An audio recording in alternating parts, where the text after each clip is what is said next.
So this session is called Decarbonisation and Renewable, and what is the Masterplan?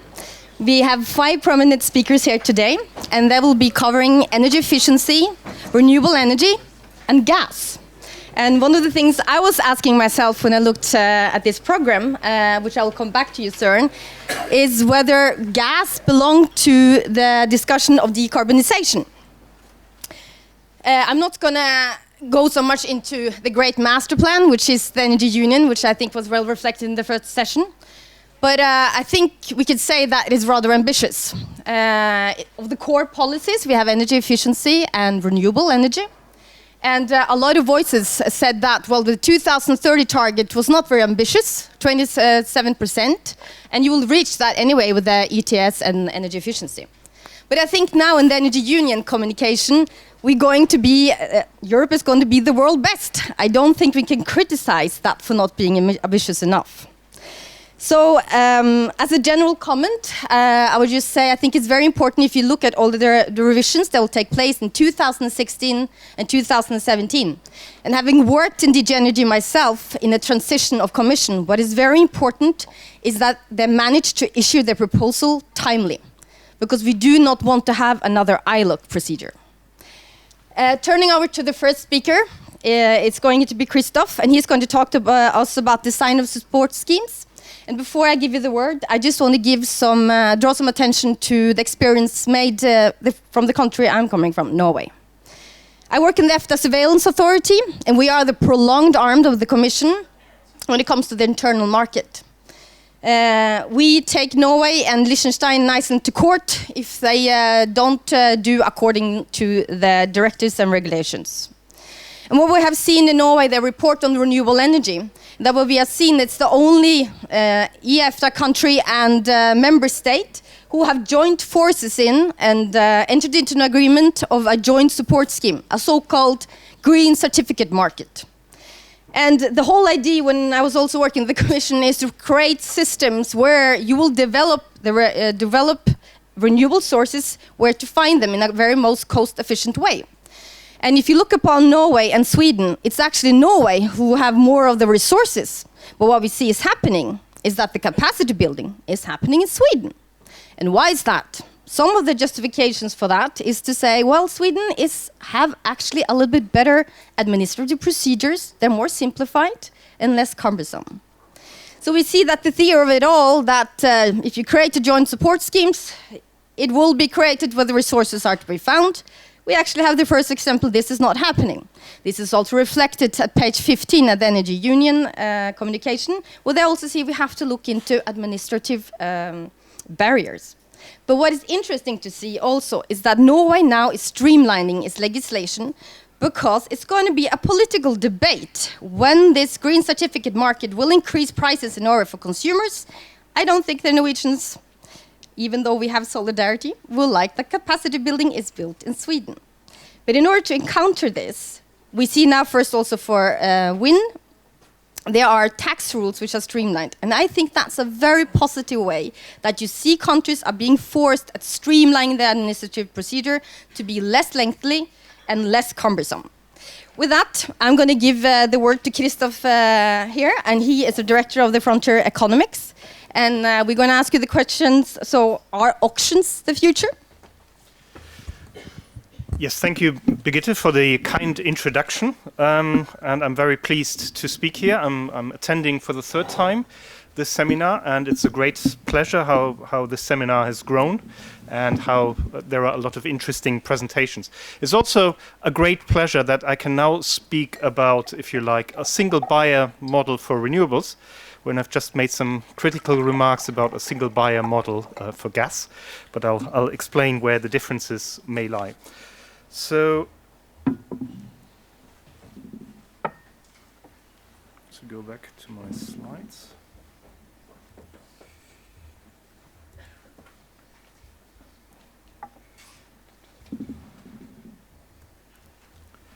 So, first of all, what are renewable auctions, or what are support auctions for renewables? Well, in the first instance, it's a competitive bidding process where renewable suppliers bid in to receive either a payment for the renewable energy, or they bid in to receive an additional payment on top of the revenues they make by directly retailing the renewable energy. So there are these two types of products and bidding for these products. And the auction works in the way that the lowest bidder gets cleared. So the lowest bidder is the party who's prepared to produce renewable energy by receiving the lowest level of a subsidy. It's important to note that this is a competitive process, but in economic terms, it's known as a competition for the market. So the contracts last for 15 years, for 20 years.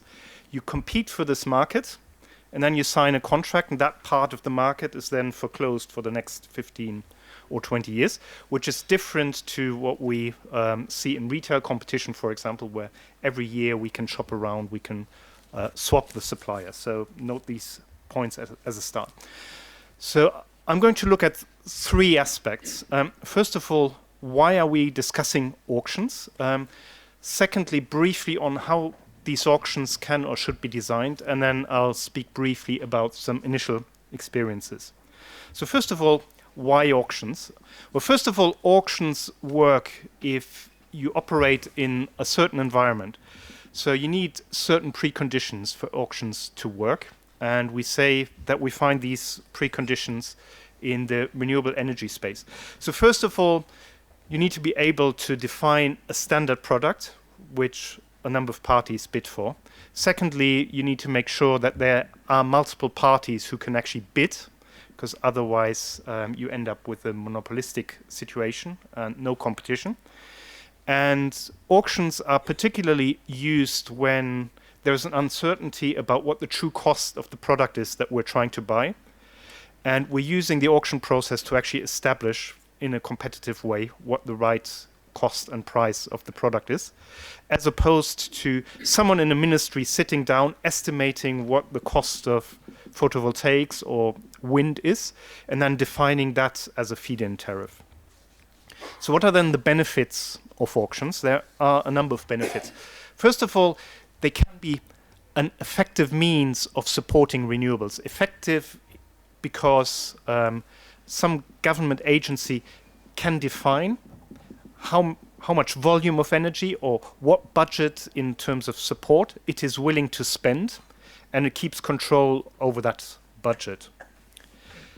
It's also an efficient way of procuring renewables because you can create competition within a technology, so you would only clear those projects of wind energy, for example, which are prepared to offer the energy at the lowest price. And it also allows you to create competition between technologies. So I'll skip to the UK example later on, where we also have different technologies competing within one pot or within one technology band. And it's also a way of identifying which is the cheapest technology that we should be supporting. And lastly, auctions are, or at least can be, a transparent way of establishing who should be supported and who should not be supported. So a number of economic justifications, but there are also certain legal requirements, and these have been clarified by the European Commission in the Energy State Aid Guidelines as published last year. In this slide, I'm only presenting a shorthand version, and actually much of the guidelines in this area, much of the space on the paper is actually taken up by the exemptions rather than by the basic logic of the regime, but I'll try and focus on the basic logic of the regime.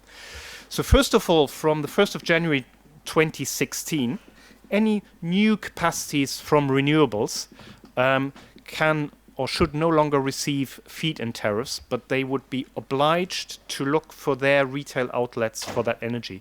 So they have to go to the market, they have to find their customers and sell the energy, and they will receive a market price for that. But on top of that, there can be a support mechanism. So there can be a second payment made to the renewables. So there can be a subsidy, but that subsidy is to be established through a competitive bidding process. So the guidelines speak of competitive bidding. It's what I call the auction. So there is a provision that there needs to be a clear, transparent, non-discriminatory selection between the projects. And interestingly, for example, the guidelines clarify that there will be a presumption that the support will be proportional.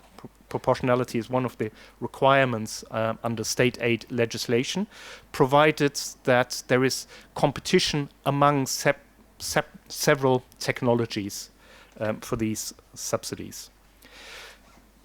Interestingly, there are also transitional arrangements. So for this year, 5% of the new capacity should be procured under this regime. So there's, if you like, a test phase.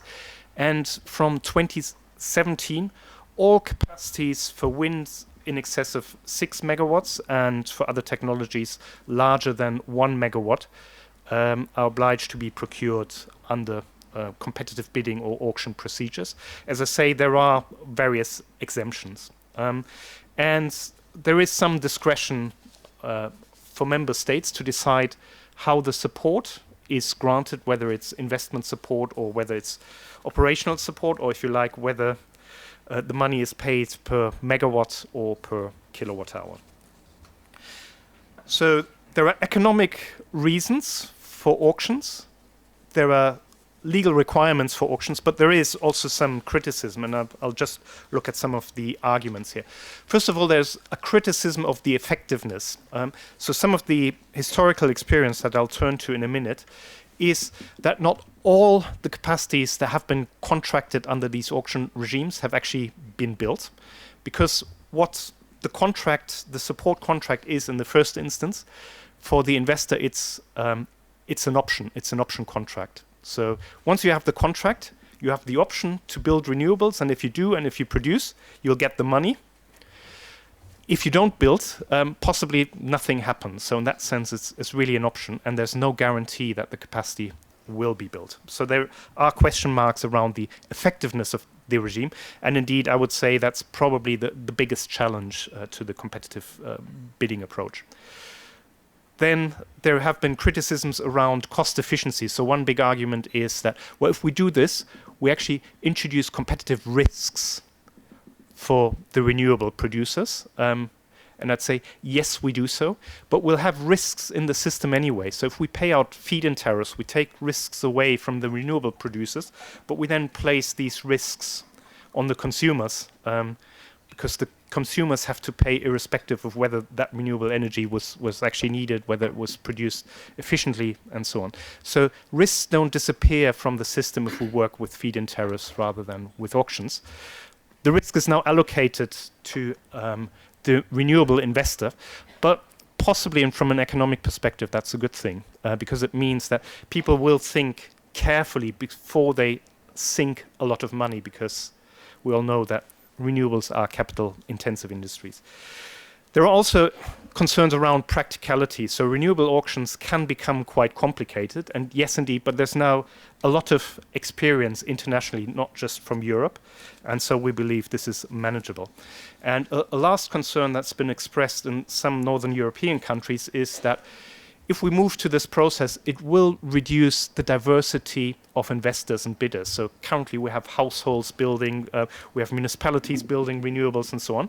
And the argument is that some of these players will disappear from the market. And here we would say, well, yes, possibly, but that may actually be an efficient thing. So if it's more efficient to build large projects, then maybe that is what should happen here in the interest of delivering the renewables target in an efficient manner. So how to design auctions? First of all, as an economist, what you do is you try to understand the challenges. The challenges are just the points that I've highlighted on the previous slide. Then you think about what design options, what design parameters you have, and then you evaluate these design parameters. So to run through this quite quickly, just to give some highlights of what the design parameters are, and I'm not going to speak through all the details. I just want to flag really that it is quite complex, and there's quite a few things that need to be designed. So first of all, you need a pre-qualification process. Not everyone is allowed to bid, so people need to show some technical qualifications, for example, to be allowed to participate in the auction. Then you need to decide on the lead time, because when you hold the auction, the renewable project isn't going to be there on the next day. It might only be there in a year or 2 years or 3 years' time. So you need to decide on that. And then you need to define the project. So is it renewables generally? Is it a specific renewable technology? Are there limitations? Is the product capacity or is it energy? What's the contract duration? Is it 15 years? Is it 20 years? Is it some shorter duration? And also what's quite important, is there some form of investment obligation, or is there a penalty if you don't build? You have to decide about the demand side, so whether the demand in the auctions is somehow flexible depending on how high the prices go in the auction. And you obviously need to decide about the type of the auction. So is it an open bid auction, or is it a closed bid where parties hand in a closed envelope? Do you set minimum prices in the auction, maximum prices? Do you define the bid size and so on? So a lot of parameters to define. In effect, there's a lot of experience with auctions. First of all, there's a lot of experience with infrastructure auctions in a number of industries. In financial markets, there's experience in telecoms, spectrum auctions, for example, for mobile frequencies and so on. We obviously know auctions in the energy market as well. We have auctions around emission certificates. We have auctions of virtual power plant capacity. But specifically with renewables, there's actually a lot of experience around the globe, especially from the Americas, from North America, from South America, but also from Asia and partly also from Europe. I'm just drawing your attention to some of the experiences from the initial schemes. And again, I'm not going to talk about all the details. I just want to leave a few highlights. So, for example, if we look at the scheme which I've presented here in the center, the UK scheme between 1990 and 1998 was the first such scheme in Europe and maybe around the world. At the time received a lot of attention. Why was it dropped? Well, it was abandoned because it didn't prove to be very effective, as I said earlier. Only about a third of the projects which were contracted were actually completed. Now, part of the low completion rate was because the remaining planning environment at those stages wasn't quite there, so it was very difficult for people to get planning permission. A lot of things have changed in the meantime, so I think we're not much more open to renewable investments in Europe. And so, as I'll explain in a minute, the UK has given it another go and has started with a new round of auctions, one of which was completed only 2 or 3 weeks ago. Another experience, for example, from Denmark and also from France has been that if in some way you impose a lot of constraints in the auction, you limit who can participate, and it will then also limit who bids, and the auction can quickly become less competitive, and you might actually arrive at relatively high prices. So in France, the issue was one of low lead times. In Denmark, the issue was that there were penalties imposed on people if they didn't build, and the threat of those penalties kept a lot of bidders away. Now, finally, just to report on some experiences from the newest auction that was probably held in the EU, the UK auction. Quite an interesting model here, because the product that was auctioned was a contract for differences. So here the renewable generators are obliged to retail their energy, and then they can get an additional payment, and they get a contract which pays them the difference between the electricity wholesale price and whatever is the price agreed in this contract for difference. And the combination of this retail revenue and this contract for difference is supposed to provide and guarantee a stable revenue stream. There's also an option element in this contract, because this contract, this difference or margining, the payments of the difference to the wholesale price is only applied for those volumes that you actually produce. So if you don't produce, you don't have to make a payment, or you don't receive a payment. Payments are only made for volumes and for hours and days where you actually produce. There's between a 1 and 4 years lead time in the auction. And there is some differentiation of technologies, of established technologies and less established technologies. But then within these two pots, all technologies within either of these pots, they compete directly against each other. The contracts are for 15 years. So if we just look at some of the results, they're quite interesting. So I'll quickly explain what you see in them. So you see 3 graphs here, one each for onshore wind, offshore wind, and solar.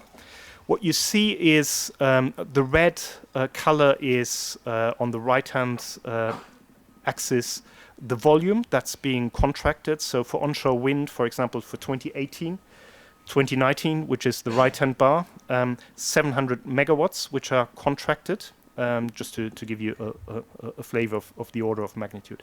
What we also see in each of the graphs is this dark blue line. And this dark blue line indicates what the government would have been prepared to pay as a subsidy under a feed-in tariff regime. And the light blue bar indicates what the actual clearing prices were in the auction. So if we look at onshore wind, the government would have been prepared to pay something like 95 pence per kilowatt hour. The clearing price in the auction was actually at 80. So the clearing price was considerably below what the government would have otherwise been prepared to pay, if you like, as a feed-in tariff. More striking are the results for photovoltaics, especially in the auction for delivery in 2015-2016. The price here was at around 50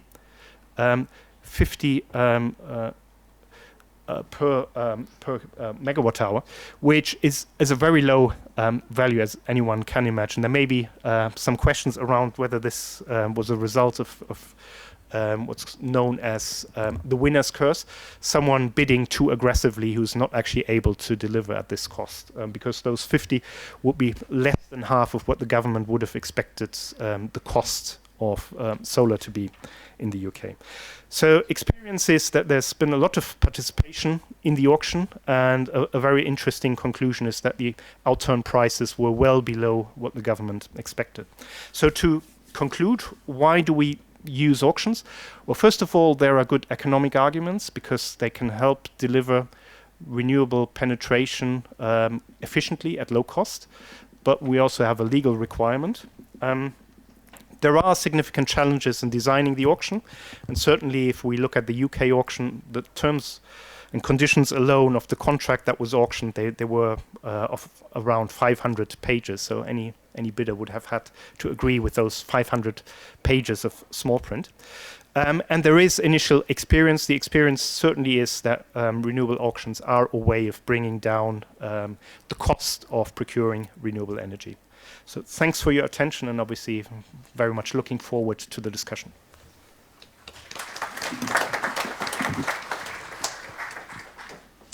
Thank you very much. The next speaker is going to talk to us about, there you are, the renewable development in Poland. And to be blunt, as Norwegian we are used to be blunt, Poland is maybe not known as being a renewable energy nation. But I have been informed that you're doing rather well and you're progressing again towards your targets. So we are very interested to hear your presentation, Jan. Jan is a senior advisor of a regulatory assistant project, which is a US think tank. And he's also a partner in Link's patent consultancy firm. Thank you.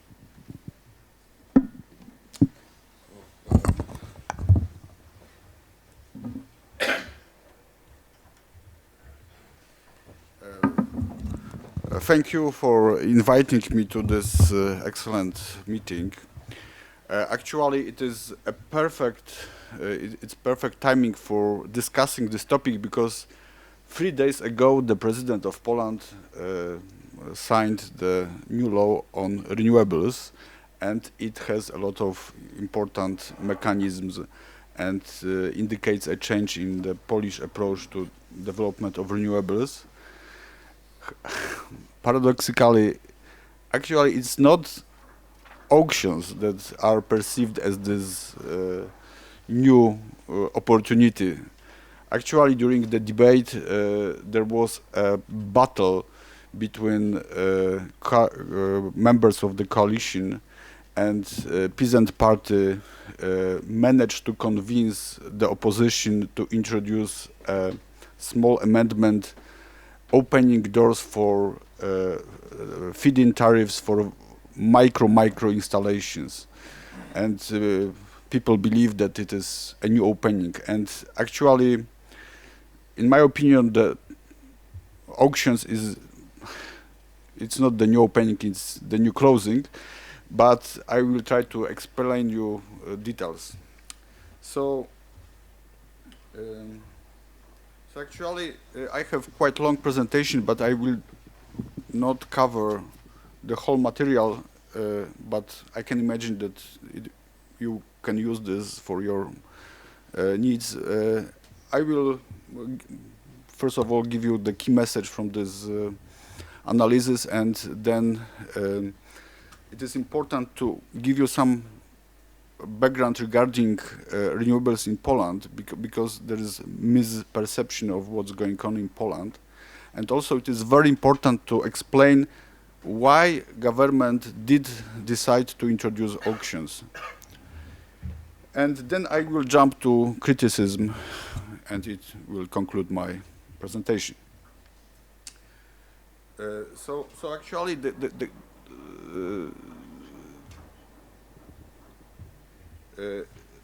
basically the key message is, and I am drawing on thoughts on my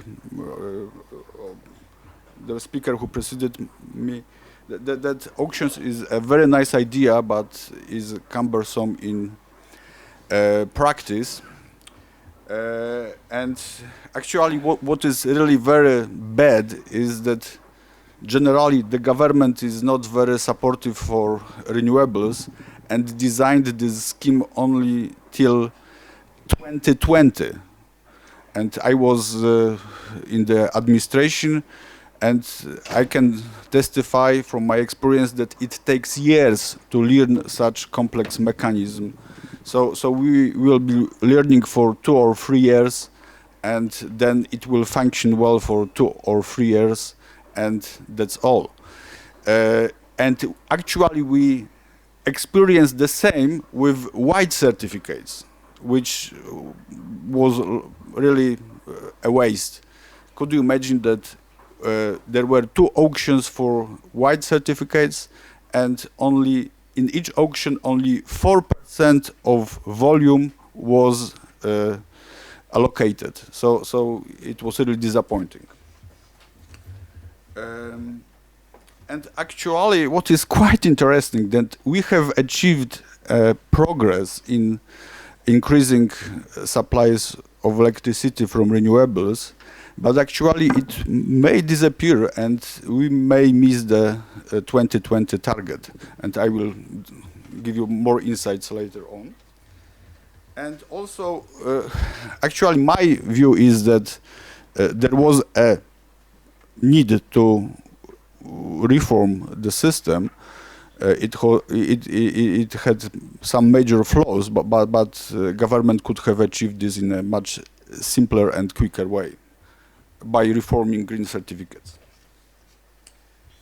So actually, as you see, in 9 years we achieved a huge progress, and mainly biomass. Actually, it is a specialty in Poland, and it is achieved through co-firing of biomass with coal. We have a huge coal fleet,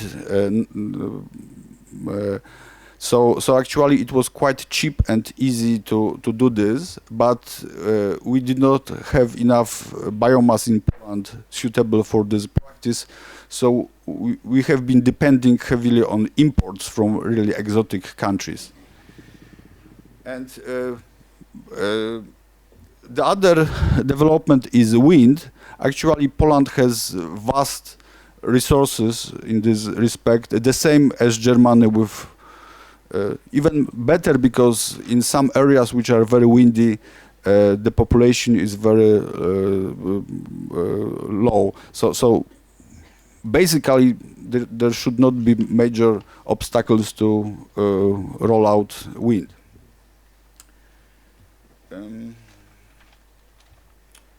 But where is the hook? Actually, first of all, I have some reservations whether biomass is a sustainable energy source, and with some qualifications I can say yes, but we do not respect these qualifications. It's not a local use of biomass, but imports of millions of tons of biomass. Actually, producers have had problems improving the sustainable way of growing this biomass, and it was a row between the regulator and producers. And also, the economics of biomass are differ to what we like speaking about renewables. Yes, that we put a lot of money, but then it works forever and at almost zero marginal cost. And it doesn't work like this in case of biomass. And actually, once we started using more biomass, of course, prices of suppliers went up. And actually, we have a peak in, I believe, 2013 and 2014 was much less impressive. And it may go even worse in coming years. So then you can look. We have just approached the 15% EU renewable target, but unfortunately, it was fueled mainly by biomass. So a very relevant question is that why did the government decide to replace green certificates, having observed such a marvelous upward trend? And actually, there are various reasons. I am summing up arguments. I do not share all of them, but actually the argumentation was to reduce costs. But actually, it was very easy to amend a cost of the green certificates. Government could have just put a lower maximum price for substitution fee for green certificates, and that's all. And also there was a case of overcompensation. Actually, this co-firing of biomass was very, very cheap because producers used old units to burn coal and biomass in them. And there was a major flaw that very old, large hydro were eligible for green certificates, and it was windfall profit. But once again, it was very easy just to say, okay, next year hydro is not eligible. Okay, so actually there is also the state aid rules, but I think that we would get exemption. Anyway, my personal view is that incumbents and large producers got terrified seeing huge and rapid progress in wind. And actually, once again, these wind economics are terrific, but not necessarily for coal-based producers. So my reading is that actually the key intention was to really slow down development of wind, which is once again a very strange thing, because we are discussing ways of supporting renewables, but actually wind is the most important and the cheapest resource in this area, but the government wants to slow down use of this resource. So here is some skepticism. Okay, so a very brief description of these auctions. So basically, it is a project-specific feed-in tariff. The cheapest bidder receives 15-year contract and gets payment from an obliged trader for 15 years. So no magic and no need to repeat what have been already discussed. Auction is an auction. Yeah. And then some criticism.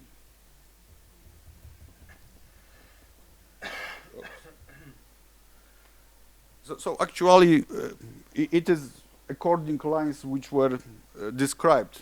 People say, and I confirm that it is true, that it favors very, very large energy companies that have resources and can shelter themselves from various risks, upfront costs, etc., etc. So surprisingly, something like 2 years ago, two large national energy champions purchased a large portfolio of prepared projects from Iberdrola and Dong. And so actually we can see that in this way, through these auctions, in a very transparent, competitive, in accordance to state aid rules, large incumbents can expand in this area. Once again, we are reducing rate of using the most accessible and the cheapest renewable resource, which is wind. And then actually there is one very interesting feature that the government also creates separate pools, and the separate pool is for installations that can work more than 4,000 hours per year. And in Poland, wind farms can work up to 3,000 hours a year. So actually, these installations that can work less will face additional constraint regarding the volume, and this constraint will be imposed by the Ministry of Council each year for the following year. So once again, there is one more tool to limit development of, in this time, wind and PV. And it gives advantage mainly to dedicated biomass installations, which is not co-firing. These are medium size, but actually my judgment is that they would not prove a business case because they cannot secure stable prices of biomass suppliers 19, 18 years ahead, because you have 3-4 years for raising this installation, and then you declare that for 15 years you will supply electricity. And very important criticism, that actually a logic of green certificates is that actually anybody who starts operating installation is eligible, yes? So while in case of auctions, you need to get a contract first and then start an investment process. So the last installations that will get green certificate will be installations launched in December, and then we will wait for auctions, for assigning, concluding contracts, and then there is this 2 to 4 years lead time when we will observe new installations. So effectively we will see installations late 17, early 18. So we will have 2 years without any new capacities. And the last criticism is that it does not open market, yes? It is actually feed-in tariffs with all their drawbacks, actually open market, yes, and it is accessible for all. And in this particular case, it closes market. So that's all from my side. Thank you. Thank you very much.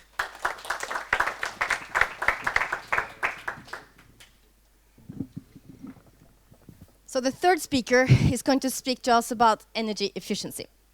And when I was working in DG Energy, I was in this task force where we looked at white certificates market.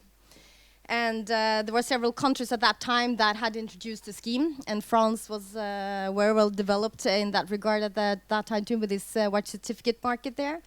But we did decide that it was so dispersed, and Europe was definitely not ready for having a European-wide white certificate market. We wouldn't actually obtain the savings we would like to obtain with this kind of mechanism. But so I'm very interested to hear Liliana. Liliana is a senior associate in Allen Overy, and she will also raise some competition issue and regulatory issues, I think, with the white certificates. So I think you're very competent to give us this presentation. Thank you. Thank you very much. I'm striving with making the display view a full screen work. Okay, that's right. Thank you very much, Birgitte. As you mentioned, I'm mostly a competition lawyer, so I will give you the perspective of a competition lawyer. But before that, I will try to outline this system of white certificates as it was implemented in France, and what was our experience with energy saving actions and incentivizing those energy saving actions. So briefly, if we want to present the EU energy policy in certificates, here's a quick refresher of the different types of certificates, colored certificates that exist today. So the brown certificates, which are the permits to pollute and that help to attain the gas emission reductions within the European Union. The green certificates, which the previous speaker talked about, and that promote the penetration of renewable energy sources. And here we come to the white certificates, which is a more rare animal, if I may say, and which are aimed at incentivizing energy savings or energy efficiency policies. So what is the EU framework? We have the directive, now currently directive on energy efficiency, which has now which has entered into force and is supposed to be now implemented in all member states. But what the energy efficiency directive recognized, acknowledged that well, time is not yet ripe for the white certificates to be introduced across the union as a common as a common framework. So one of the first recitals of the directive says that well, the administrative costs risks being quite high, and it is left to the member states to implement those relatively ambitious energy saving targets at national level. And this is how we have quite differing solutions in the various member states where we do have those solutions. And France is one of the first states, well, one of the first EU member states that introduced this mechanism of white certificates. It dates back to 2005 when the first law was adopted, and now it's incorporated into the French Energy Code. So this mechanism aims to oblige the suppliers of energy to induce a certain type of energy-saving behavior by the final consumers. And this comes actually in parallel to other support granted from the state directly to consumers, which is like tax rebates if you change your windows or undertake any energy efficiency works, improving your heating system, for example. But in France, the choice was to actually oblige energy distributors, or those who sell the energy, to induce this energy saving behavior. So obviously they're not the first ones to be interested in energy saving actions, because as economic operators their main objective is to sell more energy, not less. But as we are going to see in the mechanism as it has been set up in France, is that basically the target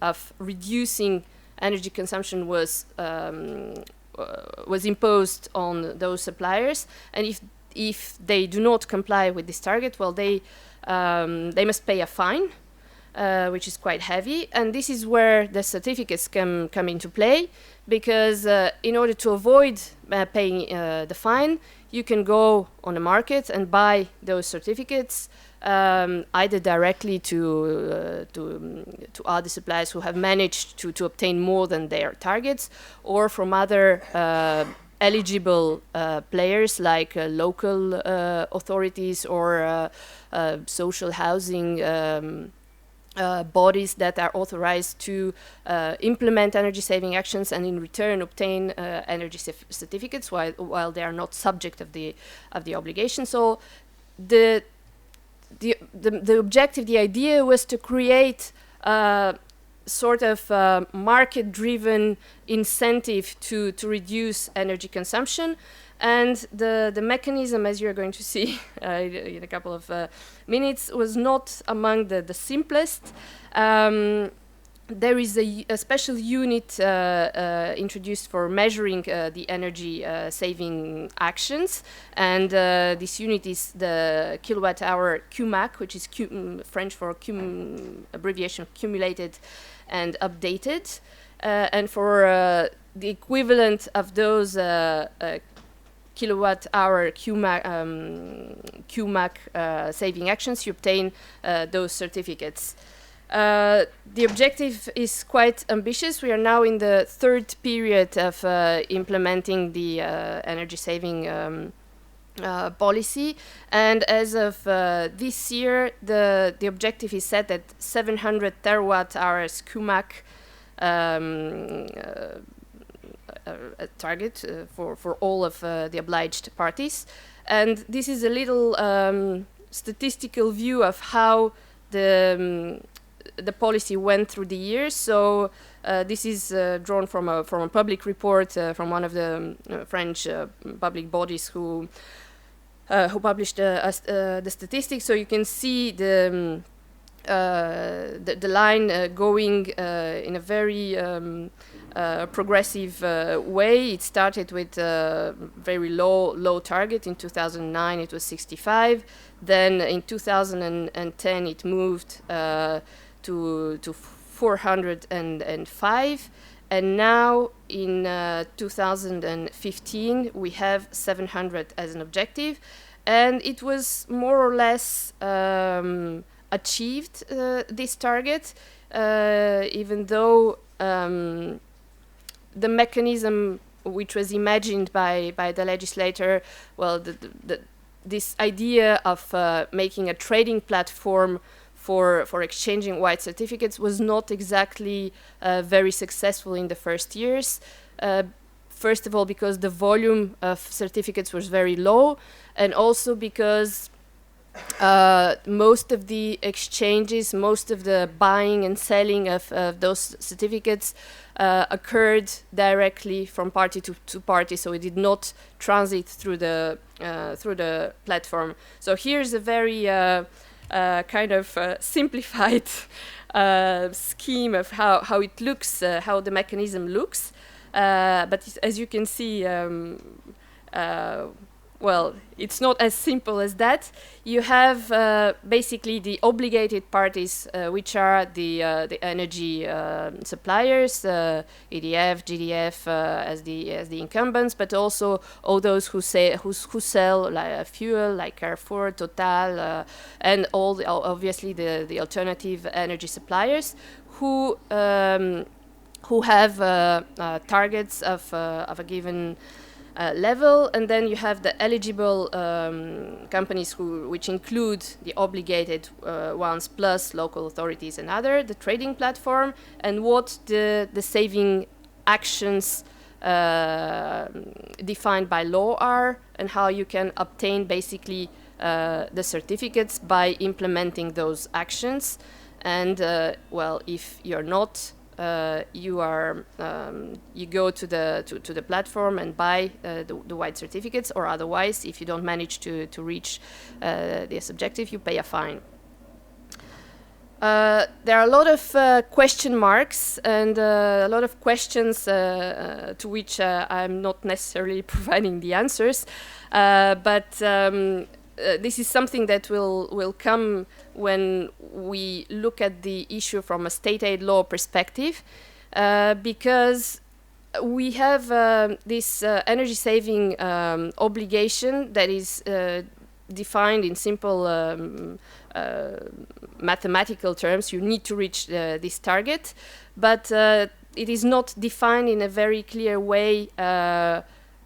Well, it's not defined at all how much it costs to realize those actions. So we can ask the question, well, is it not a little bit discriminatory because you have bigger players who might probably have more, it's easier for them to obtain the certificates because they have larger networks, etc. Then the cost of the energy saving action may be different as well, because you can just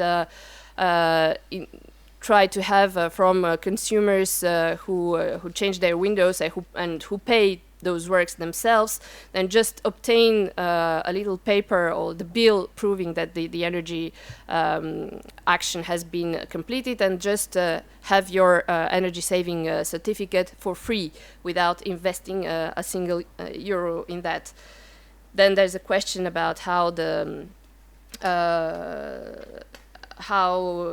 is it easier for certain companies again to obtain those certificates to avoid a fine, and also a major question about incumbents who in France can benefit from regulated tariffs, and by law can recoup some of the investment they have made into energy saving actions by reflecting this in the regulated tariffs. So quite a lot of question marks. Now, how this would look from a state aid perspective, we have some precedents for green and for brown certificates. So on the left side, you have the definition of state aid and the 4 criteria that you use to define a state aid. You need to have state resources, which is the transfer of the positive transfer of state money, or the negative. Negative transfer, that is an exemption to pay a tax or a fine, which is foregoing revenue. And in the precedents, European Commission decisions and European Court's case law, this question has been addressed, the specific question of obtaining for free certificates, which are tradable property, and so from which you can actually gain money. So this was considered to be state resource, because the state is giving up perceiving any money for those certificates. Now, the advantage, which is the second state aid criteria, does the measure favor certain market players to the detriment of others. And here again, the Commission and the EU Court's precedents tell us that this can indeed be the case if the beneficiaries of the free allowances, in the case of brown certificates or the green certificates as such, are well, those who obtain those certificates are relieved from the cost of buying them. And therefore benefit from an advantage. Now, this is not sufficient. The advantage must be selective. So compared to other market players, there are some who benefit from this measure more than others. So if the measure appears to be, in this case, applicable to all the obligated parties, we may have a selective advantage if only some of the players are able to carry out, well, in the case of green certificates, it was carrying out the modernization investments. In the case of brown certificates, the permits to pollute, they seem to benefit more large industrial undertakings. And once we have this set of this analysis, well, the fourth criterion, which is the distortion of competition and the impact on trade between member states, would be considered relatively easily as met, because as long as you have a discrimination or advantage, selective advantage that benefits to some of the market players and not the others, it will obviously constitute a potential restriction of competition, and also because this is a sector which is open to competition within the EU, and players are active across member states. The impact on trade between member states would also be considered as met. And here is how we implement this reasoning to white certificates. We have tradable property rights which are issued free of charge. This is the case by the French state, but of course they are issued in exchange of an energy-saving action that the obligated party has presumably implemented. The problem is that often this energy-saving action would not cost anything, because the player would be able to, the obligated party would be able just through its network of partnership,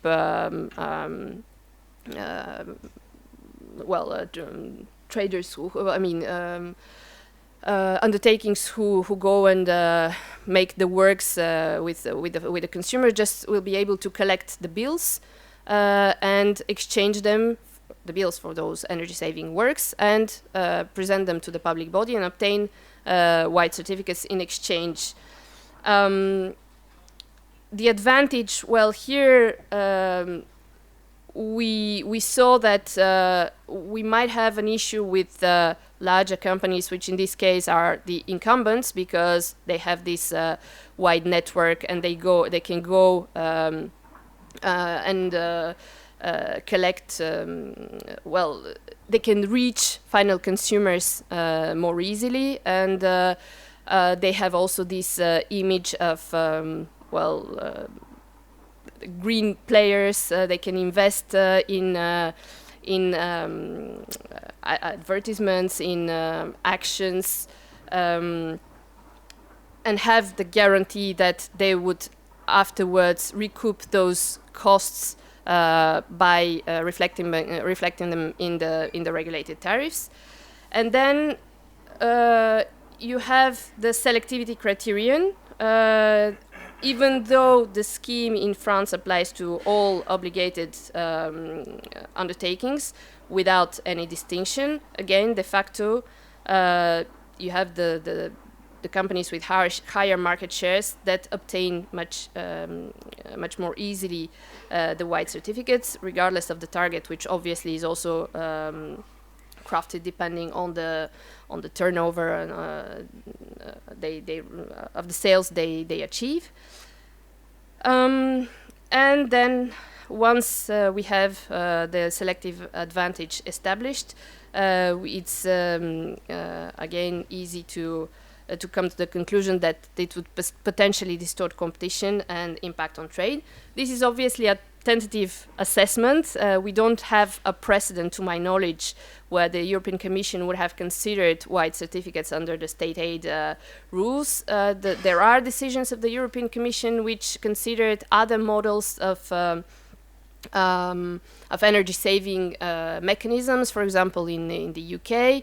But it was not a white certificate trading scheme. And I will conclude my presentation with this scheme again, which shows that indeed the mechanism in France was not among the simplest ones, which also reflects what the European Energy Efficiency Directive said, that, well, there are administrative costs in managing this, and it may be difficult to implement at European level. And it kind of summarizes the issues that we just discussed from a state aid law perspective. Just a last mention that in the Commission's new guidelines on energy environmental aid guidelines, white certificates are not mentioned. There is a mention of green and brown certificates as aids potentially compatible with the EU state aid rules, but nothing directly concerning white certificates. So this is an issue to be followed. Thank you very much.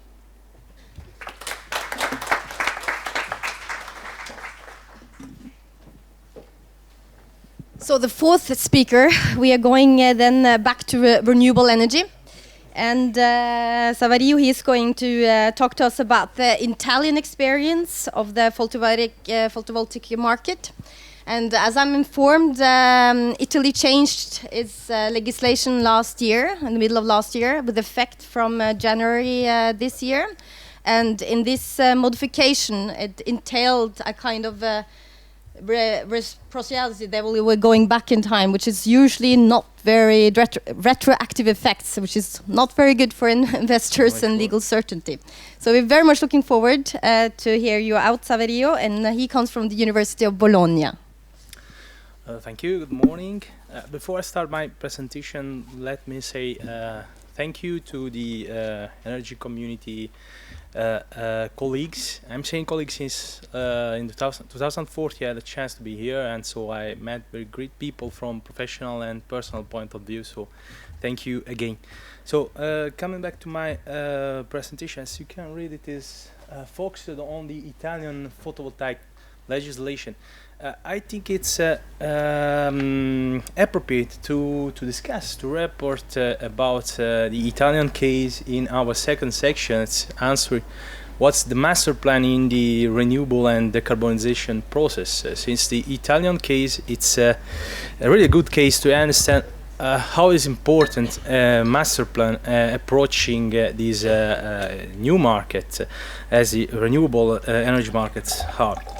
As you can see, the Italian photovoltaic market increased very quickly. In a couple of years, it became one of the larger, maybe the largest market in the world, considering the new installation, the power installed, the number of photovoltaic plants installed. So it could be easy to think about a success story. But actually, watching at the market, we can we should reevaluate our first idea, considering problems and criticisms the markets faced. And I draft at least 3 levels of problems: as governance, legislation, policy.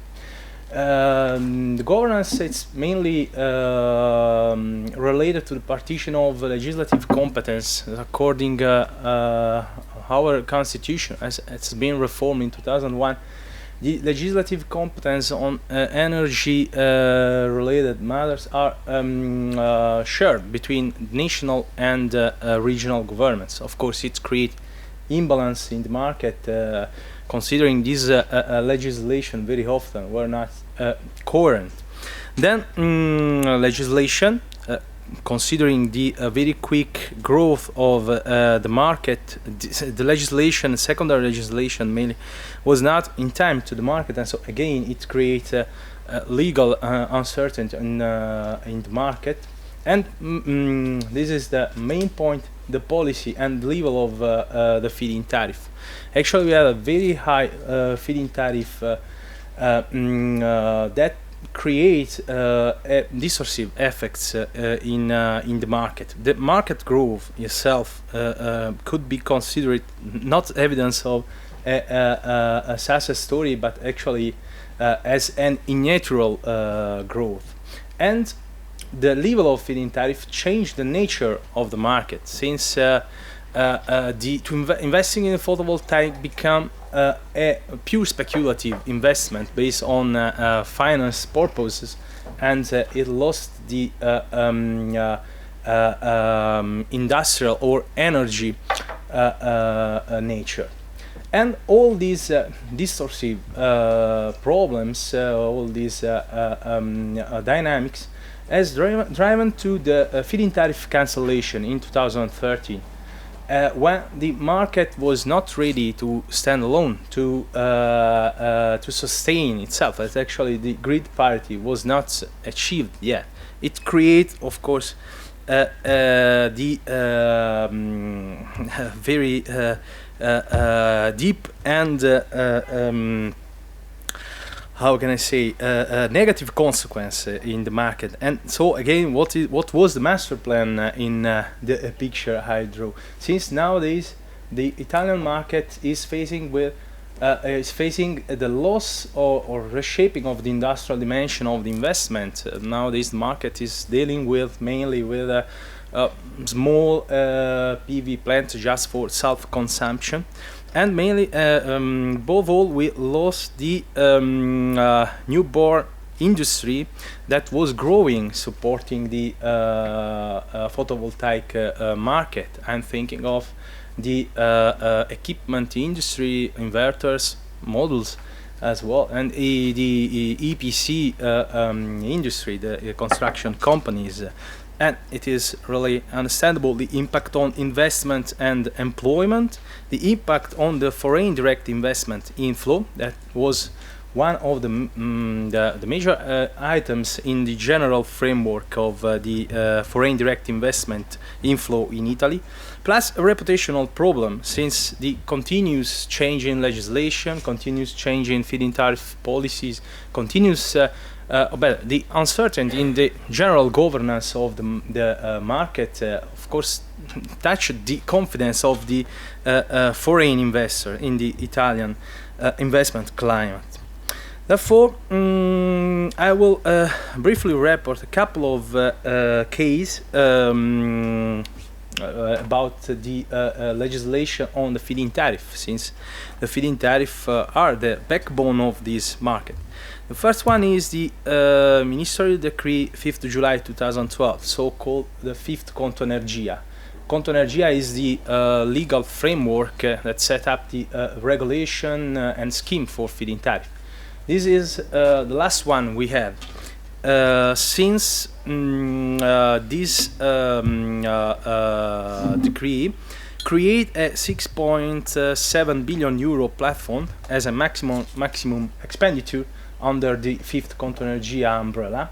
But in July 2013, this platform will exhaust and no further feed-in tariff schemes being provided to the market. And of course, since it has been an immediate cancellation, the market collapsed, or at least it has been reshaped, deeply reshaped, since again, the grid parity, in other words, the self-sustainability of the market was not possible. The other case I will mention is the Legislative Decree 91/2014. It's very peculiar and important, since by this decree the government decides a retroactive cut for the feed-in tariff for the already connected PV plant. Of course, it creates a big warning in the market, and the investor was really touched by this retroactive cut, considering that this is not the only measure taken, let's say, against the photovoltaic investor. It comes in a negative scenario, considering the fiscal pressure that in the past years been not friendly for energy production. And then even considering a very important dynamics we are living in the Italian market, that is the falling of the energy selling price. This is true for the above all for the less than 1 megawatt size PV plant. In some case, the falling ratio is about 60%. So it is really it's really affecting the business plan. I just draft the three options the producer can choose from, but the cutting effect is evident, and I think it could be interesting to report about the debate ongoing in between the scholars and legal practitioners in Italy about the evaluation of this decree and characteristics of this law. Since it seems possible to underline some unreasonable and discriminatory effects that are mainly understandable. Of course, this is just a draft, but it can give an idea. Reading Article 26, speaking about the aims of this legislation, it states that the legislative decree aims at optimizing the collection and payment of incentive, improving the sustainability of policy supporting the renewable. Actually, it sounds ironic and unreasonable, because actually there is not any specific policy for photovoltaic market after the cancellation in 2013, and I don't know how this retroactive cut can optimize the collection of payment and incentive. And then discriminatory effect. It's Article 23. The resource coming from the saving, let's say, will be the vote will be allocated to support the small and medium enterprise by an indirect effect, indeed. And so, of course, the government is grabbing some resource from a segment of the market to just allocate the same resource to another one. It's evidently discriminatory. And then the general interest. Of course, the government, the Parliament is entitled to change. They are entitled to change legislation, legal framework. It's their job. But actually, especially when we are speaking about a retroactive effect, it should be done on the ground of superior interest or general interest. There's a problem here, because it's difficult to understand where the general interest is, especially considering that there is not any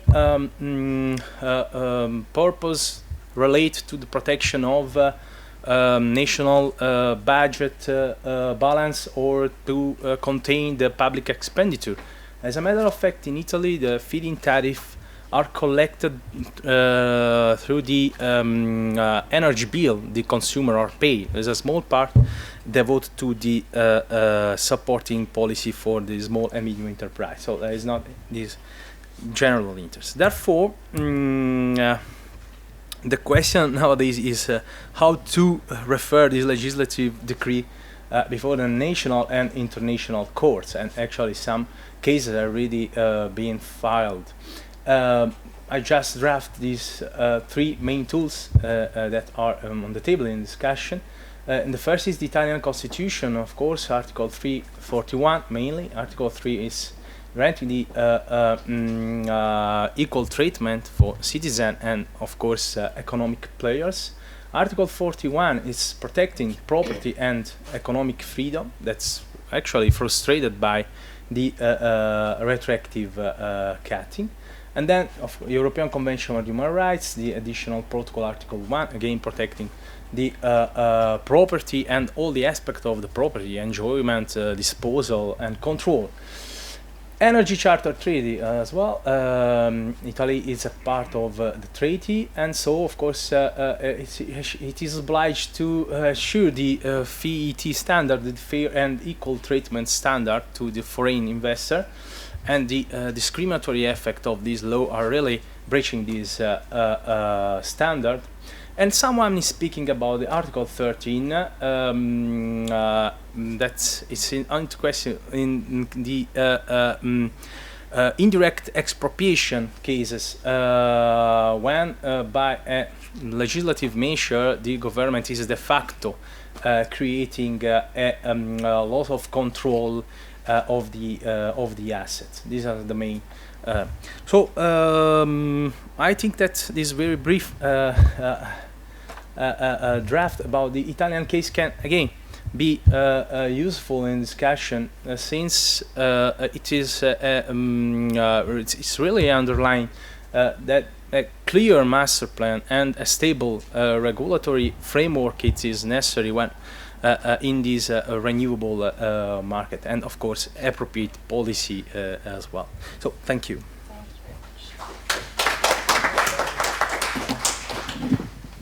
So the last speaker in this session is Søren, and he's going to talk to us about the need for EU-recognized green gas certificates. And working as a regulator, I didn't know so much about the green gas certification. Could be also that we don't actually regulate so much the downstream market of gas in Norway yet. Or it could be that the Norwegian gas is not very green, Søren. So, vær så god, Søren. We're looking forward to hear your presentation. Well, thank you very much, Birgitte. Certainly your gas is not green, it's fossil. It comes from the North Sea, but it's still the cleanest fossil, so I think it's a good bridge solution. I'm very glad to be invited here and happy to see so many of you still present, though you must be a bit hungry now. Also glad to see we have academics, we have institution companies, but I still think we lack one group which might be invited next year, and that's the consumers. And what I'm speaking about here is something that we see the consumers requesting in our region, and that is to get green energy. Because that is simply basic. If you ask Lego, if you ask Apple and many other companies, the energy they want and want to deliver their products onto the consumers, it has to be green. To tell a little about me and my company, I come from a company who has a lot of different assignments. We are the electricity TSO in Denmark, so we have all the big cables. I'm sitting in the gas TSO, so I have all the big gas pipelines. We also have the gas storages. We also do a lot of public service obligation payments. So actually when Christoph spoke of these auctions, half of our budget is used for those auctions because it's pretty expensive auctions. Last time we only paid double market price. The time before we paid triple market price for windmills green. Then we are state-owned. We are non-profit. I'm still so lucky I have a bonus scheme, but instead of being focused on bonus, it's focused on achieving renewable targets, achieving market efficiency and security of supply. We are state-owned, so of course policies interfere in what we do, but we still have an independent board, so we also have some freedom. And then what I want to speak about today is just a small part of it, and that is that we are actually the electricity certificate body on both electricity and gas in Denmark. So we take care of the certificate market in Denmark for what you call the green certificate market, and that's actually also what I call it. So that's nice to see. If you look at Denmark, you could say that electricity is a winner. That's what you have on the blue graph. You can see increase, increase, increase. And you can see the bottom black-blue part is windmill. And the reason Denmark is betting on electricity is, of course, there's a clear vision. All electricity can become green in 2050. If you look at the gas system, we have the challenge that we're not using Norwegian fossil gas, but we're using Danish fossil gas, but it's still fossil. And if gas industry wants to be a part of the future in Denmark in 2050, gas has to be renewable, or else we're not part of the solution. I have the transmission system. I would like gas to be part of the system. So that's why I'm here today.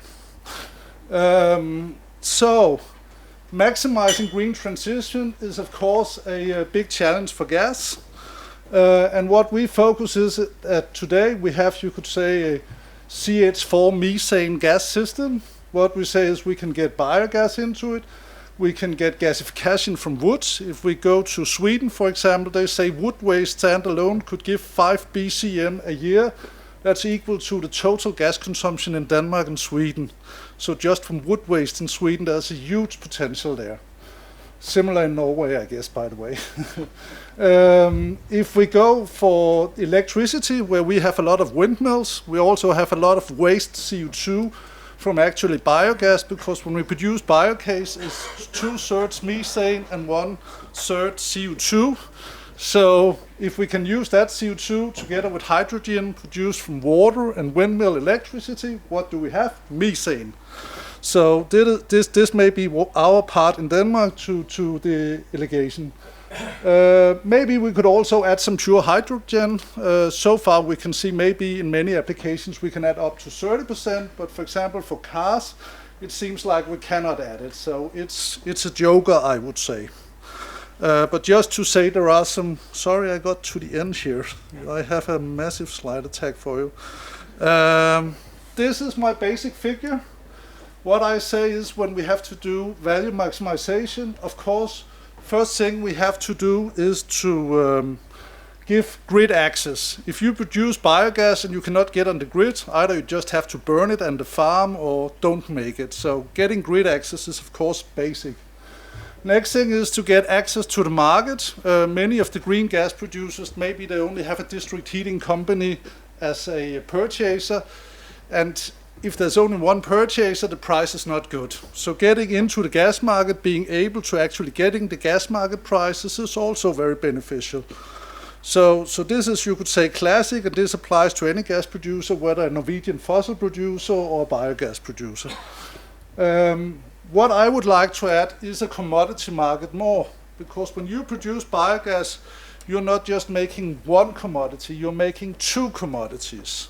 The one commodity is the gas, and the other commodity is the certificate. So if I'm, for example, Apple, who have just located a big energy-consuming data center in Denmark, I want green energy. So what does Apple say? Well, we would like the gas or the electricity, but we would like an equal amount of certificates so we can have green energy for the services we provide. That's part of our CSR policy. So what we need to make is a certificate market that functions, and the more volume we can get out of it, the more green gas producers we can get. And that's what I would like to go into. So giving grid access, giving energy market access, adding that each molecule produced is not just energy, it's also a certificate, so you have two commodities. That's what this is all about. I think we all know how to maximize the ordinary gas market and demand and supply, so I will skip that part. Issuance of green gas certificates, I also have a lot of complex figures, but basically we have a central body where we do register all biogas produced, and then when it's consumed, and the certificate is given to the producer, and he can then sell it. Then there's a long code with year and who have given it, the producer, what is it produced of it, is it ecological, whatever, lots of stuff. And then there's of course a value chain where you have the biogas producer at the far right side, then it's traded once again, and then at the end when it's either consumed in Denmark or traded to another country, it's cancelled. And then you can say then the commodity is consumed. So that's basically how it functions. And this is good. As I mentioned, industries can use this for quota requirements, recognition, and CSR purposes. Private consumers can also buy that if they want green goals. But if I, for example, have a gas car in Denmark, I cannot use this certificate to buy green gas for my car.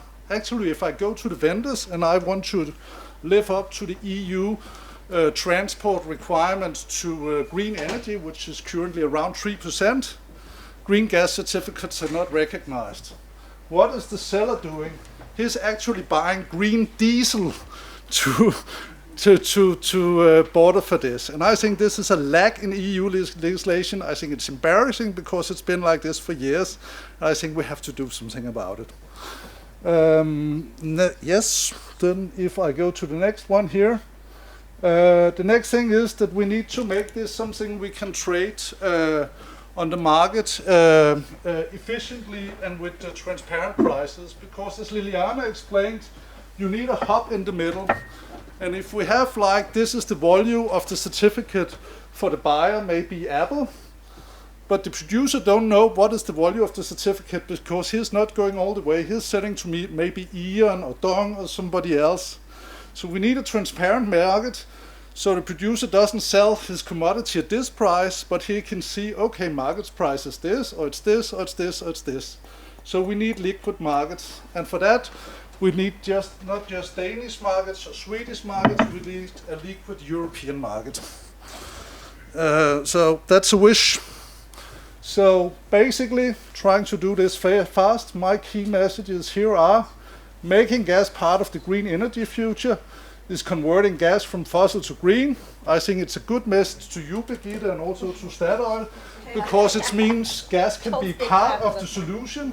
If we could not turn gas green, then we should just do with gas like with coal as fast as possible. But actually we have a very clean fossil fuel now, which is cleaner than many of the alternatives, and we can replace it with something green over time. So there's a perspective here. Second point, converting gas from fossil to green in a market-based way means we have to make a market for this. Because if you cannot bring it to the market, you cannot get the full volume. What's the incentive to produce it? So we need a well-functioning market, and I think this is very comparable to what Liliana told about the white market, that before it's established, you lack volume, especially on the producing side. And what are the two things I would like to happen in EU to get this? I have two wishes to make the equation work. One is recognizing the green value, for example, in EU transportation and other places, that when nations and EU has a target, of course green gas certificates should be recognized in going for that target.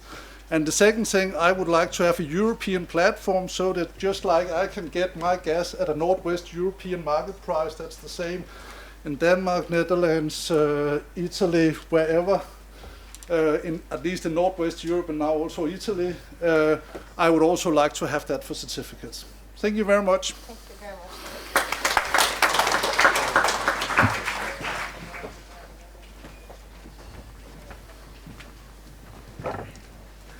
So now we're still in within our time. We got half a time into our program, so I still have some time for discussion. I'm just going to ask one question to all the speakers, and then I will open the floor so you can participate. So first of all, for the renewable energy, in 2020, we'll see if now there will be a new directive. But if I read the judgment of Åland case and the Eskenazi case, is that they are, in fact, infringe of the treaty rules that national markets keep to have their support schemes just for their operators. So do you think it's a good idea from 2020 we're going to open up markets? And what do you expect of it? That's for the renewable energy people. And then also for the energy efficiency, what about the white certificate market? Do you think after these revisions we see how complicated it is? Is that something again the Commission should look at again, whether you should go in and have an obligation for all member states to introduce it? And for Søren, I have this question about because I think it's very important when we discuss policies that we also call a spade. And gas is not yet under the discussion of decarbonization. But if gas gets greener, could we actually include it in the decarbonization and not just call it a bridge fuel or something? It's the big elephant in the room that we can't actually place in policies. So these are my questions, and please answer them shortly, as you have given your presentation very short, which is very much appreciated. And I will open up the floor for discussion. You want me to make a start? Good. So, very interesting questions you raise, and I think in the EU climate policy there are a number of fundamental flaws, and you've mentioned one. So one bigger issue I also see is, first of all, the inconsistency between the European emission trading scheme and renewable support schemes, even if we had a common European renewable support scheme. So the ETS signals us one price for the abatement of CO2, which is currently very low. It's somewhere between 5 and 7 euros per ton. And if we look at the renewable support schemes, then the implied cost of abatement is very different. So it's different maybe by, let's say, a factor of 10. So there's a very fundamental inconsistency here, and we could save a lot of money by making those two regimes more consistent.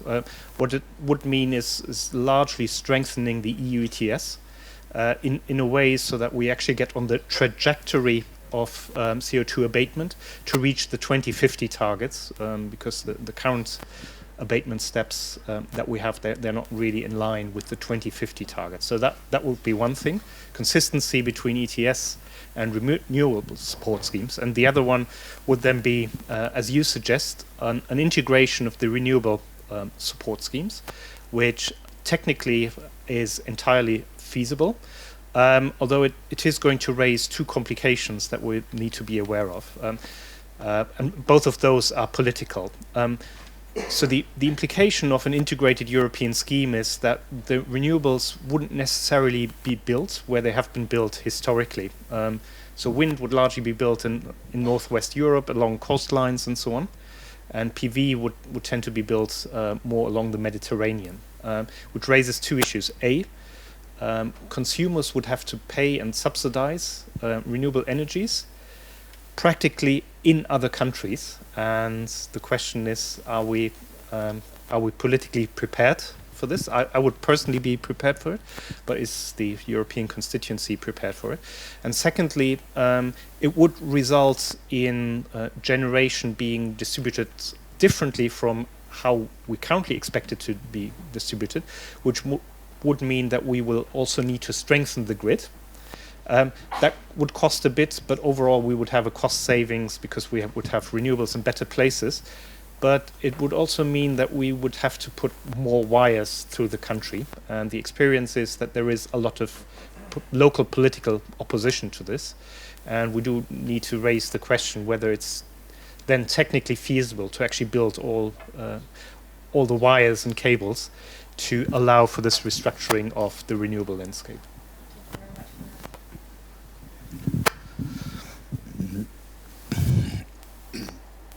Actually, I would like to come back to the very first two presentations where we were listening to assessment of the energy union, and actually I think that there is a lot of good stuff, even reinforcing or coming back to old ideas and indicating that they are still relevant, and that there is a political statement supporting them. For me, it's fine. And combining this with your question regarding renewables, actually, if Polish market is coupled with Czech market or German market, we can receive measurable benefits from this.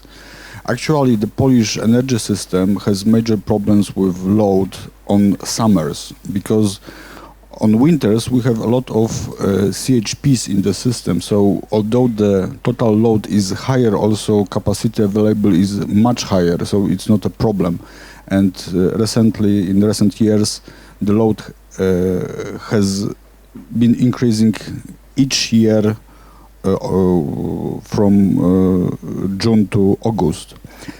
So the most critical events in the system are during these 3 days. And actually it coincides very well with supply from PV.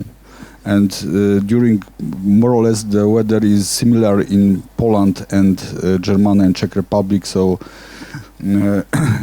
during these days where we suffer from a very high load, we Czechs and Germans do not know how to use this solar electricity. So just implementing the very basic idea of using better existing interconnectors for commercial exchange would really lower cost to consumers and improve security of energy system, at least in Poland. So basically I see a lot of room for improvement, but I am very skeptic about a possibility of financing development of renewables from by consumers from one country to investors from another country. Thank you. On the question whether we are ripe for having EU-wide white certificate scheme, I'm not sure I can give a positive answer. Well, the EU itself in the latest directive, which has only now started being implemented, answers this negatively. Well, member states are free to choose the mechanism, and it's true that, as you have seen, the French option is quite a complex one, but it has the advantage of being as close to market as possible. At least the idea was to create a mechanism which is market-driven and which implies the least state intervention. So it's different from directly subsidizing companies, or in the case of consumers, obviously there will not be state aid, but it is a mechanism that is supposed to make the state participate less, so spend less tax money on those actions, and actually incentivize market operators to, under the threat of a huge fine, of course, but to incentivize them to generate this energy saving behavior. And so I've did a little research to see how many member states have a similar mechanism, and it's really not much in the EU. As far as I know, well, I think you mentioned Poland has this system of white certificates. I understand that Belgium as well has a similar system. Denmark maybe as well, and then the UK has a different system, and that's more or less all of those similar to white certificate mechanisms. So I think, no, we are not yet ripe for white certificates all over Europe. There are other means of promoting energy efficiency, but this system is market-driven, and so I would think it's probably a better solution than direct subsidies, at least from a state aid law perspective. Yeah, well, I agree. And of course, what is clear that the policy in renewable energy sector should provide a stable and clear environment for investment. And of course, it should avoid this economic bubble, and of course, so the mechanism that are related directly to the market, that like auction, could be the best solution, even in a general European framework. At the end of the day, I think that probably the renewable energy are the best case to to set policy at the European level, considering that we should exploit the difference, the climate difference in the whole of Europe and the distribution of the source. But of course, it is a linked and effective implementation of this approach. It's directly linked to another hot topic, that is infrastructure and interconnection and smart grid, of course, because we are speaking about interconnection able to immediately set the level of the market and of course production.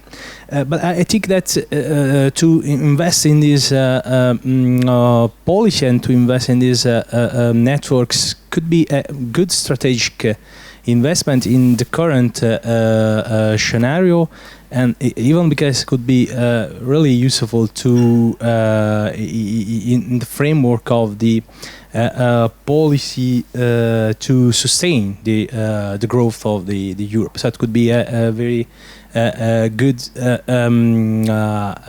project at the European level to implement. Thank you. Thank you. First of all, I think I see two trends that are totally inevitable.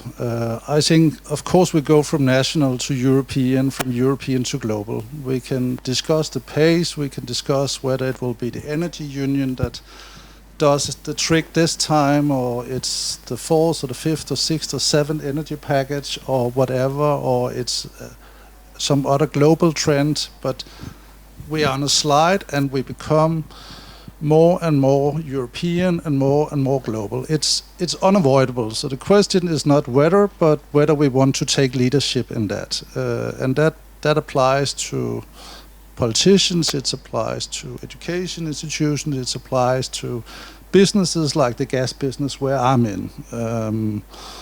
And from my perspective, it's tough because my industry is horribly conservative. And we still haven't understood in my industry the other trend that I base my analysis in. And that is that shift from fossil to renewable is inevitable. I don't know whether it will be 2050, as many politicians speak of, or 2100, or maybe it will be much faster because right now some kind of ecological disaster is happening and the world wakes up. I wish I would knew, but again, like with the European and the global trend, I can see the trend. Of course, we have to go to renewable. The content of CO2 in the atmosphere is more than 50% higher than it was at the beginning of the previous century. So it's obvious to me. There's no discussion in that. And then when I go back to my good old conservative gas industry, of course, I'm a bit sad when people say, well, we have a fabulous bridge fuel, because I think gas, to me, gas is not something in the underground. It's methane. Maybe you could also have some propane and ethane and other stuff, but we have a methane system, and gas is a fabulous appliance for many things.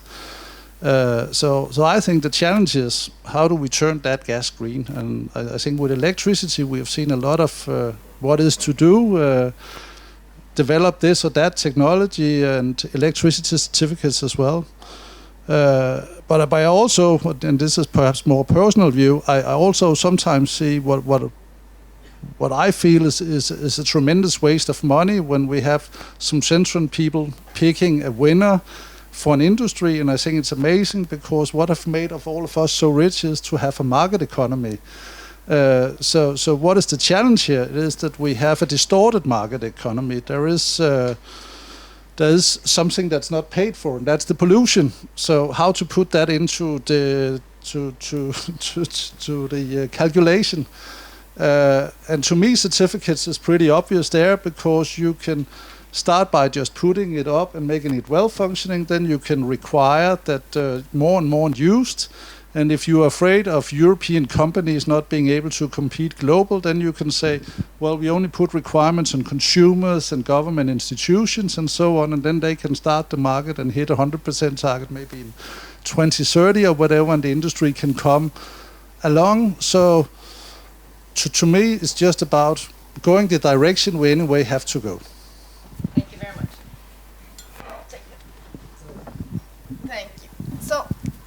Are there any questions to these very good speakers? Yes?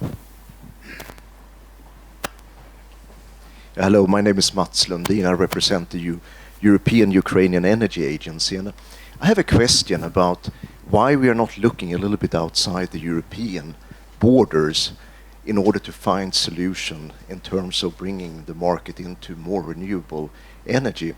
If we are looking here at how we are trying to find this way or that way of promoting renewable energy. But if we just look into Turkey, in Turkey we can see that wind power is today one of the most competitive power sources, and it's selling for, roughly speaking, $73 per megawatt hour, at the same time as the UK is signing long-term PPAs for nuclear power at 120 pounds per megawatt hour. What is the sense about trying to legislate about everything when in fact we have an open market potential? Just let renewable energy compete against these other old sources of electricity. Could we get some comments? That was a very good question, I think. Anyone wants to? Maybe you can take the also again. I give that to you. Well, I went to Texas a few years, and it's the most liberal place I've ever been. You even have competing electricity grids in the streets. But even there you have windmills, and there were no subsidies. So it's right that you can have renewables grow everywhere. But I think we have to think global, but we also have to address the externalities, because if we don't do anything to, for example, coal, it is by far giving more CO2 than any other fossil, actually double as much as natural gas. It creates NOx and a lot of other particles. Actually, we have the leading industry in cleaning coal in Europe, and we're exporting that to many countries outside of Europe, and I think we should focus a lot of that, because that really do a lot of good. But I don't think we can just solve this by looking outside. We have to look inside and make some solutions that work, and when we have something that really works and makes us both green and rich, then we can, I guess, better get the outside world in on it. But if we don't become rich on it, we only become green and poor. We cannot export it, and if we only become rich but remain fossil, we cannot export it. So there's a tough job to be done. Yes, I also think you raised a very interesting question, and actually, I think you made 2 points. So one point is around which technologies do we actually support? So is it nuclear, or is it something else? And the other point is, do we only do it within the EU, or do we look outside? On your first point, I don't want to comment on the nuclear, but I'd agree, certainly it is very expensive. I think for the time being, we just do need to acknowledge that on a par, renewable energies are currently more expensive than conventional energies, and that is largely because they're intermittent, and renewable energies always have to be combined with something to match to make them more reliable. But I'd agree that doesn't necessarily mean that one skips to then subsidizing another conventional technology. So in principle there, I'd agree with your point. Your second point is interesting. Do we only find the solution in the EU, or do we look outside? And it comes back to the point I made earlier. Ultimately, we need to transport the energy to where it is consumed. And obviously there are great solar places around the world. But the question is, how efficient and how costly is it to transport the electrical energy from there to where we need it in Europe? And there can be a number of solutions. So either we build more lines, but then we might face local opposition. Or another solution might actually be that energy-intensive industry moves to where there's a lot of relatively cheap renewable energy.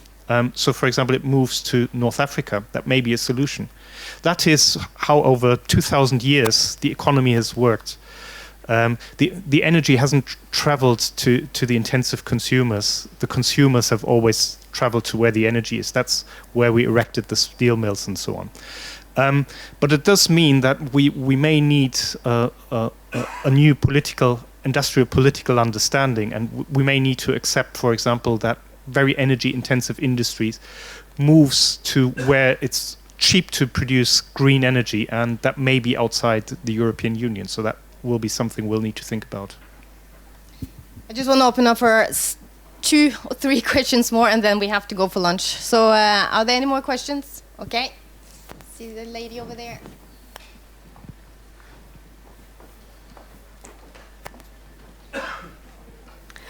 Thank you very much for all the presenters. My name is Gabriela Crețu. I'm dealing with renewable energy in the energy community. And I want to highlight first the first point that it was in fact on the agenda, moving from feed-in tariff support scheme to more market-based. And we saw the presenters highlighting also the flows of the market-based support schemes, meaning that a tender scheme will foreclose the market and will somehow incentivize only big players, while a green certificate scheme will not provide the same support or the same incentives to all technologies, favorizing only the cheapest one. In the energy community, the country started to attract investment in renewable energy because they took also commitments, binding commitments to 2020. And the countries committed to binding targets. However, now we are in a position of seeing the way forward. They mostly base their support scheme on feed-in tariff. How to move further in this region where they have a lot of potential, not only in wind, solar, but also hydro and biomass as the main one. So how do you see a system where abundant, diverse renewable energy is to be developed in a most costly, effective way for customers? Thank you. Thank you. I'm not addressing to anybody, but maybe there are some speakers who can answer this. Thank you. Are there any more questions? I think we just gather them. If not, I will leave the floor to the speakers. There's one more question now in the back.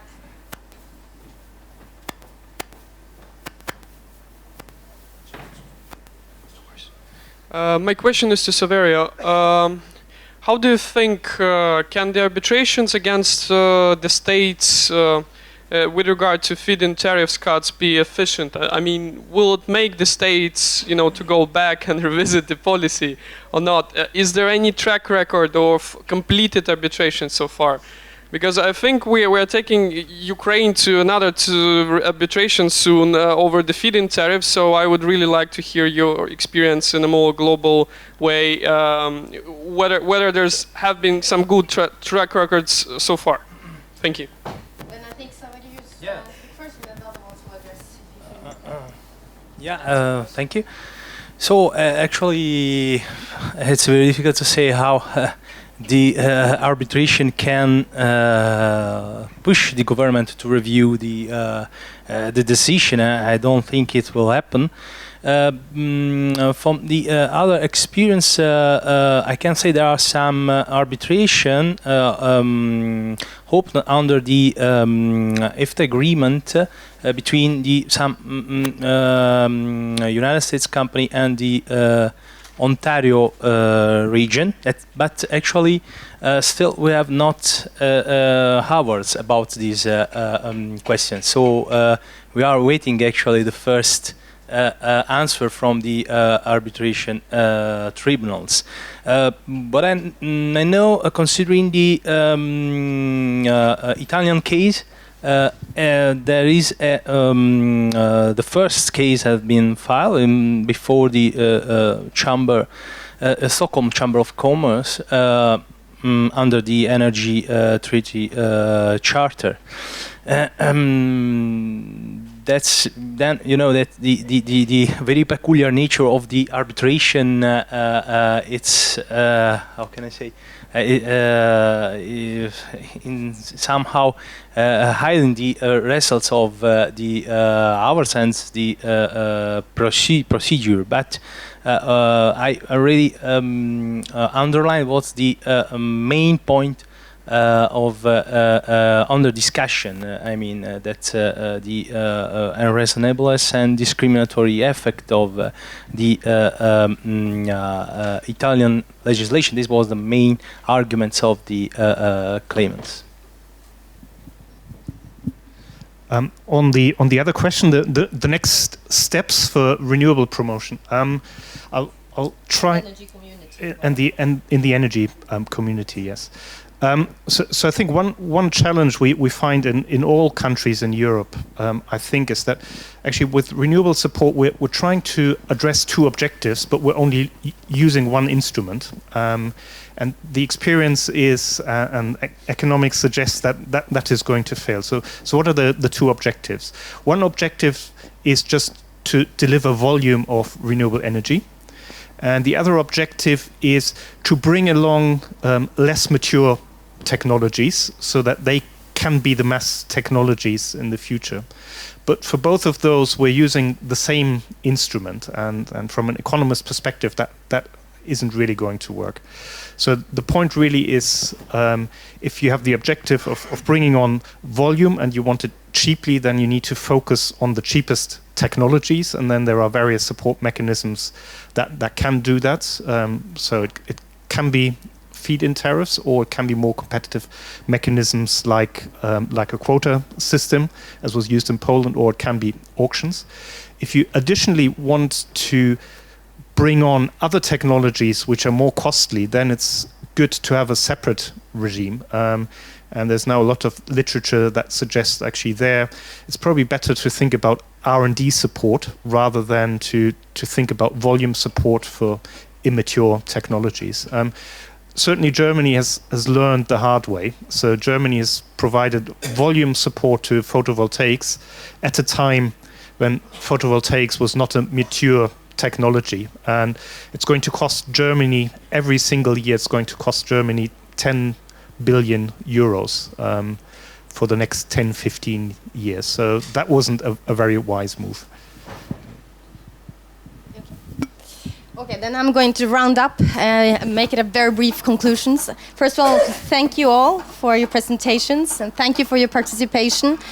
I think we have a great master plan. It's very ambitious, but we see they're very difficult. Which concrete steps are we going to take?